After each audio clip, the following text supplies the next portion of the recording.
First ever factory outlet Mukunda jewellery KPHB Kothapet Khammam Somajiguda Hanamkonda. నమస్కారం doctor Pradeep Joshi గారు. శ్రీమాత్రే నమః. ప్రీవియస్ వీడియోలో మనం కాకి గురించి డిస్కస్ చేసాం కదండి. అంటే నేచర్లో తెలియకుండానే కొన్ని ఇండికేషన్స్ మనల్ని కొన్ని బలంగా ఈ ఇండికేషన్ దీనికి సంబంధించింది కొన్ని ఇవి నేర్పిస్తూ ఉంటాయి, అందులో గుడ్ ఇది బ్యాడ్ ఇది అని చెప్పేసి చెప్తూ ఉంటాయి చెప్పేసి అన్నారు. అండ్ అందులో కొన్ని జంతువులకు సంబంధించినటువంటి వాటి మీద మనం మాట్లాడుకోవటం జరిగింది. అందులో ఈ కుక్కకు సంబంధించినటువంటిది సనాతన ధర్మం అసలు ఏం చెప్పబడిందండి? శ్రీ గురుభ్యో నమః. శ్రీమాత్రే నమః. కుక్కకు సంబంధించి పెద్ద కథలే ఉన్నాయి స్వామి. కుక్కలకి పురాణాల్లో చాలా ఇంపార్టెంట్ ఉంది. ఎందుకోసం అంటే Mahabharatamu beginning with dog, end with dog. కుక్కతోటే మొదలైంది మహాభారతం, తర్వాత కుక్కతోటే అంతమైపోయింది. సో అది తర్వాత కథ. కుక్కలు చాలా మంది పెంచుకుంటారు ఇండ్లలో, కానీ సనాతన ధర్మం ఏం చెప్తుంది అని అంటే కుక్కల్ని ఇండ్లలో పెంచుకోకూడదు అని చెప్తుంది. సనాతన ధర్మం అయితే అదే చెప్తుంది. అందుకోసం అంటే మీరు నా మాటలే కాదు, సామవేదం షణ్ముఖ శర్మ గారి కానీ వింటే మనకు అర్థమవుతుంది. ఆయన చాలా డీటెయిల్గా చెప్పారు. అందుకోసం అంటే నాకున్న విద్వత్ లక్షణం ఏంటంటే విద్వాంసులను ఎప్పుడు కూడా పొగడడం, నేనే గొప్ప అని ఎప్పుడు నేను చెప్పుకోను. మంచి మంచి పండితులు ఉన్నారు మనకి, మన తెలుగు వాళ్ళ అదృష్టము. మనకి సామవేదం షణ్ముఖ శర్మ లాంటి గొప్ప గొప్ప పండితులు మనకి అమ్మవారు మనకి ఇచ్చింది. అలాంటి వాళ్ళని మనము ఎప్పుడు కూడా దండం పెట్టుకోవాలి. వాళ్ళంతా నడిచే సరస్వతులు. సామవేదం షణ్ముఖ శర్మ గారు, వద్దిపద్ది పద్మాకర్ గారు, తర్వాత చాగంటి కోటేశ్వరరావు గారు, వీళ్ళంతా నడిచే దేవతలు, సరస్వతులు. వీళ్ళంతా అమ్మవారి స్వరూపాలు. వీళ్ళని మనకి వరంగా ఇచ్చారు దేవతలు. సో మనం వాళ్ళని గౌరవించాలి, వాళ్ళు చెప్పిన మాటలు కూడా మనం వినాలి. సో నాకు కూడా మొదలు ఈ ధర్మ సందేహం ఉండేది. మా యొక్క మఠాలలో ఎక్కడన్నా వెళ్ళినప్పుడు కుక్కని ముడితే స్నానం చేయమని చెప్పేవాళ్ళు. ఎందుకు స్నానం చెప్పేవాళ్ళు నాకు అర్థమయ్యేది కాదు. తర్వాత ఇట్లనే నాకు ఇలా వెళ్ళేటప్పుడు నాకు కొంతమంది జంతు ప్రేమికులు కూడా పరిచయం అయ్యారనమాట. జంతు ప్రేమికులు పరిచయం అయినప్పుడు వాళ్ళ కుక్కల్ని బాగా పెంచుకోవడం, బాగా ప్రేమించడం అంటే ఇలా చేయకూడదు అని అంటే మీరంతా బ్రాడ్ మైండెడ్ కాదు, మీరు జీవాన్ని ప్రేమించలేరు, పండిత సమదర్శన అని అంటారు. అంటే పండితులు అంటే అందరినీ సమంగా చూడాలి అని అంటారు. సో దానికి కూడా ఒక ప్రాణమే కదా, దాన్ని కూడా మీరు ప్రేమగా చూడొచ్చు కదా అని అంటే నాకు కూడా వాళ్ళు చెప్పగానే అవును కదా అని అనిపించింది. మనకు అప్పుడు ఏం తెలియదు కదా. అప్పుడు వెళ్ళి నేను మా గురువుగారి దగ్గరికి వెళ్ళాను. వెళితే మా గురువుగారు అన్నారు, దీనికి నీకు సమాధానం కావాలి అంతే కదా, చెప్తా అని చెప్పి నన్ను జూ పార్క్కి తీసుకెళ్ళారు. జూ పార్క్కి తీసుకెళ్ళి అక్కడ లయన్ సఫారీ ఉంటుంది, డైరెక్ట్గా బెంగళూరులో లయన్ సఫారీ ఉంటుంది. లయన్ సఫారీకి తీసుకెళ్ళారు. జస్ట్ 6 అడుగుల దూరమే పులికి నాకు, అంతే. కారులో మేము కూర్చున్నాము, మేము కారులో మమ్మల్ని బంధించారు, అది బయట కూర్చుంది పక్కనే. అరే కారు ఆపరా నాయన అని చెప్పాడు. కారు ఆపాడు. వాడికి 500 ఇస్తే వాడు సైలెంట్గా మనకి మంచి కోఆపరేట్ చేస్తాడు అనమాట. అది ఆ నోరుకు తెరిస్తే దాని నాలుకని సరిగ్గా చూడరా అని అన్నాడు.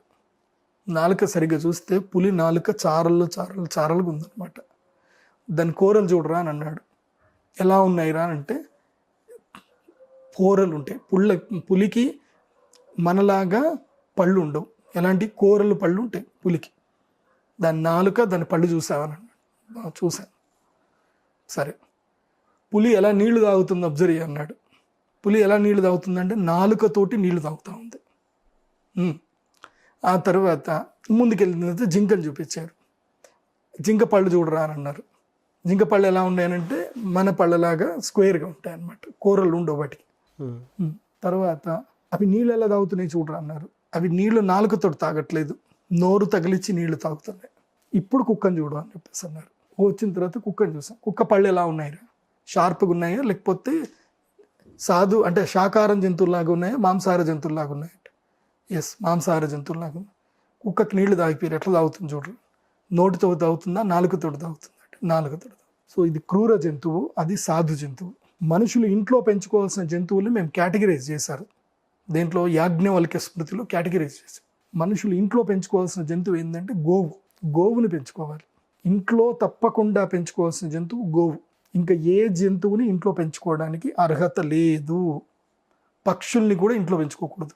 ఎందుకు అంటే మా గురుగారి ఇంటి పక్కనే ఒక డాక్టర్ ఉంటారు. ఆయన ఫేమస్ ఆంకాలజిస్ట్. ఆయన్ని రమ్మన్నారు. ఆయన వచ్చారు, అదే సందర్భంలో వచ్చారు. వచ్చి రాగానే కూర్చోబెట్టి కుక్కను పెంచుకోవద్దు అని చెప్పేసి అంటున్నారు. పెంచుకోకపోతే నీకు మానవత్వం లేదంటున్నారు. మీరు చెప్పండి, ఆంకాలజిస్ట్ కదా, కుక్కని ఇంట్లో పెంచుకోవాలా పెంచుకోకూడదా మీరు చెప్పండి ఆంకాలజిస్ట్ అని అంటే, dog never suitable to the human beings అని చెప్పేశాడు ఆయన. ఎందుకు అని అంటే కుక్కకు సంబంధించిన వెంట్రుకలు ఏవైతే ఉంటాయో చాలా సూక్ష్మంగా ఉంటాయి. అది గనక అటో ఇటో అయ్యి ముక్కులో నుంచి ట్రావెల్ చేసి లంగ్స్లో కనుక వెళ్ళిపోయింది అని అంటే ఇంకా ఆ మనిషి కఫము వ్యాధితోటి క్యాన్సర్ వ్యాధి వచ్చేసి చచ్చిపోతాడు కూడా. ఉందా రీసెర్చ్ అనేది? ఎవరినైనా అడగండి. కుక్కలకున్న వెంట్రుకలకి మంచిది కాదు, పిల్లి వెంట్రుకలు మంచివి కాదు. అందుకోసమని వాటిని ఇంటి బయటే ఉంచాలి తప్ప ఇంట్లో పెట్టుకోకూడదు. ఇవి పెంపుడు జంతువులు అని చెప్తున్నారు కానీ పెంపుడు జంతువులు ఇండియన్ కల్చర్లో కావు. అట్లాగైతే కానీ ఇండియన్ కల్చర్లో సనాతన ధర్మంలో ఉంటే ఇప్పటికీ మఠాలలో అక్కడ ఇక్కడ కుక్కలు బోలెడు ఉండాలి. మఠాలలో ఏమున్నాయి ఇప్పుడు? ఆవులే ఉన్నాయి, కుక్కలు లేవు కదా, లేవు. వాళ్ళు సెక్యూరిటీ పర్సన్ కుక్కని కట్టి పెట్టుకోవాలి కదా, పెట్టరు. బికాస్ కర్మని నమ్ముతారు, కర్మని బాగా నమ్ముతారు. ఎందుకోసం అంటే కుక్కకి ఒకసారి రక్తము మరిగిందనుకో, మనిషి రక్తాన్ని మరిగిందనుకో, అది మనుషుల్ని చంపడం ప్రారంభిస్తుంది. సో దానికి రీసెంట్ ఇన్సిడెంట్ కూడా ఒకటి జరిగింది హైదరాబాద్లోనే. ఓ చిన్న పాపని కోరికి చంపేశాయి, అది బాబుని చంపేసాయి. దారుణం సార్. నాకు ఒక 2 days దానికి మనకి జంతు ప్రేమికులు అంటున్నారు కుక్కల్ని రోడ్డు మీద ఎన్ని వాహనాలు కొట్టుకొని పోతున్నాయి, ఎన్ని చంపేస్తున్నాయి, అది ఇది అని అంటున్నారు. ఎస్, కరెక్టే. మనుషులు కూడా కొన్ని తప్పులు చేస్తున్నారు, జంతువులను చంపుకుంటూ పోతున్నారు. వాళ్ళు కూడా మెల్లిగా నడిపించాలి, జాగ్రత్తగా నడవాలి. కానీ మనిషికి ఉండే ఔన్నత్యం వేరు, జంతువులకు ఉండే ఔన్నత్యం వేరు. అవి ఉండాల్సిన ప్రదేశాల్లో అవి ఉంటే మనుషులకు ఎలాంటి నష్టం లేదు. మనుషులు ఉండాల్సిన ప్రదేశంలో మనుషులు ఉండాలి, జంతువులు ఉండాల్సిన ప్రదేశంలో జంతువులు ఉండాలి. అయితే ఈ కుక్కలకు మాత్రం శాస్త్రంలో మాత్రం ఒకటి ప్రత్యేకత ఇచ్చారు, వీటికి ఒక ప్రాముఖ్యత ఇచ్చారు. ఏమిటి అంటే ఇవి ఎప్పుడైనా సరే అకస్మాత్తుగా ఊరిలో ఉన్న కుక్కలన్నీ కూడా అకస్మాత్తుగా కలిసి అరిచాయి అని అంటే, ఏడిచాయి అని అంటే ఆ ఊరికి అరిష్టం రాబోతుంది. ఏ కుక్కలైనా ఏదైనా ప్రత్యేకంగా ఇంటి ముందు వచ్చి అవి ఒక రకమైనటువంటి నక్కలాగా శబ్దం చేస్తూ అరిచాయి అనుకో, అది అరిష్టము. కుక్క ఏడుపు ఎవరు వినకూడదు. కుక్క ఏడుపు గనక వింటే అది కూడా అరిష్టము. సాధారణంగా వాస్తవంగా ఏం జరుగుతుందంటే, ఇప్పుడు నా లైఫ్లో జరిగిన ఇన్సిడెంట్, మా పక్క అపార్ట్మెంట్లో ఎవరో వాళ్ళు కుక్కని తెచ్చిపెట్టుకున్నారు. వాడికి ఏదో వర్క్ ఉండి వాడు వెళ్ళాడు, ఆ కుక్కని ఇంట్లో కట్టేసి వెళ్ళిపోయాడు.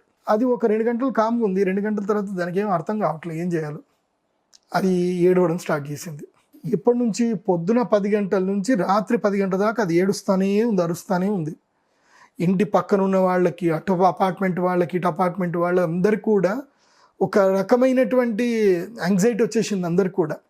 అందరూ అప్పటిదాకా ఎవడు కలుసుకున్న వాళ్ళు లేరు. అప్పుడు అందరు కూడా అపార్ట్మెంట్ కిందకి వచ్చి ఏం చప్పుడు, అది ఎందుకు ఏడుస్తుంది, అందరూ వచ్చి ఒక దగ్గర గుమ్మిగూడారు. అంటే ఫ్లాట్లలో వాళ్ళు అప్పటిదాకా ఏ పండుగ కోసం కలుసుకోలేదు అందరూ. దానికోసం అందరూ కలుసుకొని పోలీస్ స్టేషన్ పిలిస్తే, వాళ్ళు ఫోన్ చేస్తే, వాడు అక్కడి నుంచి వస్తే అప్పటిదాకా అది ఏడుపు మానలే. కుక్క ఏడుపు వల్ల ఏం జరుగుతుందంటే మనిషికి ఆ వైబ్రేషను, ఇప్పుడు కైండ్ ఆఫ్ సౌండ్స్, ఒక రకాలైన సౌండ్స్ వస్తే మనిషికి లోపల తెలియకుండానే ఒక కకావికలం కలుగుతుంది. ఇప్పుడు ఉదాహరణకి నువ్వు చాలా కఠినాత్ముడు, నీ కళ్ళలో నీళ్ళు ఎప్పుడు కూడా రావు. కానీ సినిమా థియేటర్లో కూర్చున్నప్పుడు ఒక కైండ్ ఆఫ్ సిచ్యువేషన్లో కైండ్ ఆఫ్ మ్యూజిక్ వచ్చినప్పుడు నీకు తెలియకుండా నీ కళ్ళలో నీళ్ళు వచ్చేస్తాయి. అది నిజం కాదు అని నీకు తెలుసు, అది అబద్ధం అని తెలుసు, ఏది తెలిసినా నీ కళ్ళలో నుంచి నీళ్ళు వచ్చేస్తాయి. నువ్వు కూడా ఏడ్చేస్తావు ఆ సిచ్యువేషన్కి. ఆ సిచ్యువేషన్కి ఆ యాక్టింగ్ ఒకటే సపోర్ట్ చేయదు, ఆ బ్యాక్గ్రౌండ్ మ్యూజిక్ కూడా సపోర్ట్ చేస్తుంది. సో కుక్కల అరుపు కూడా అంతే, శబ్దానికి ఒక అద్భుతమైన శక్తి ఉంటుంది. కాబట్టి కుక్కలు ఏడ్చినా, కుక్కలు అరిచినా అది అరిష్టానికి సంకేతం. అరిష్టానికి సంకేతం కాబట్టి కుక్కల్ని చాలా జాగ్రత్తగా చూసుకోవాలి. వాటిని ఎక్కడ ప్రదేశంలో ఉంచాలో అక్కడ ప్రదేశంలో ఉంచాలి. వాటితోటి అతి ప్రేమ పెంచుకుంటే కూడా కష్టమే. ఎందుకోసమంటే అవి టూ మచ్ అటాచ్మెంట్ అన్నమాట.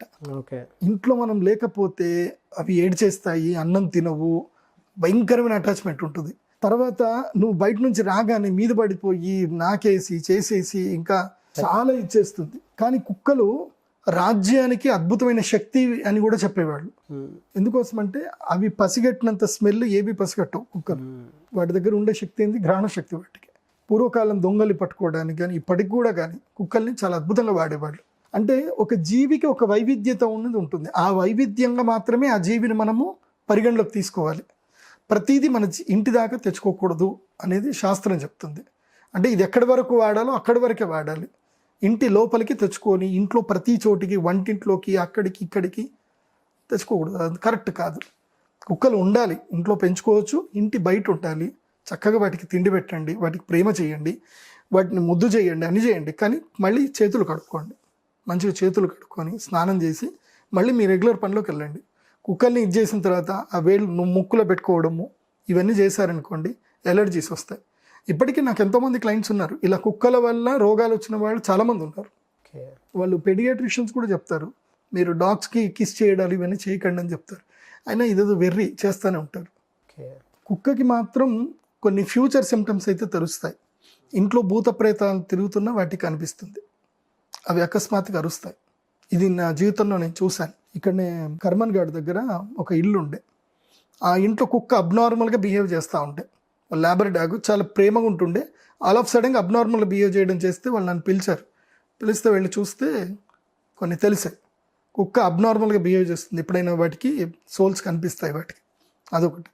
ఇప్పుడు దొంగల విషయంలో కూడా కుక్కలు చేసినంత సహాయం ఎవరు కూడా చెయ్యవు, అదొకటి. ఇంకోటి ఏంటంటే, ఇంట్లో ఎవరైనా చనిపోతున్నారు అని అంటే కుక్కలకు మొదలుగానే తెలిసిపోతుంది. బికాజ్ అవి యమదూతల్ని చూడగలుగుతాయి, కుక్కలకు తెలిసిపోతుంది. మనిషి సెన్స్ చేస్తాయి, మనిషి ఎవరైనా చనిపోతున్నాడు అంటే అవి సెన్స్ చేస్తాయి.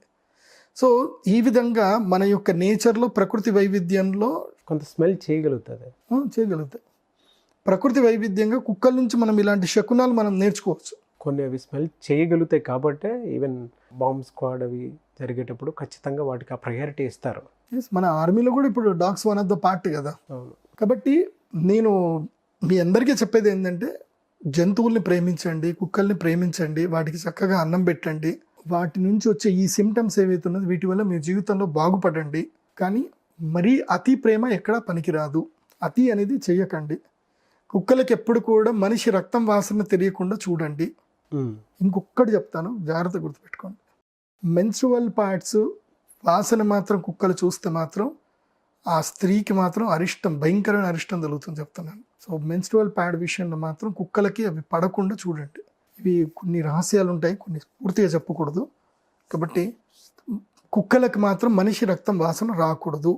వస్తే మాత్రం ఆ మనిషి రక్తం వాసన చూసిన కుక్కని మాత్రం పంపించేసేయాలి, ఇంట్లో ఉంచుకోకూడదు. Thank you sir, thank you so much doctor Pradeep.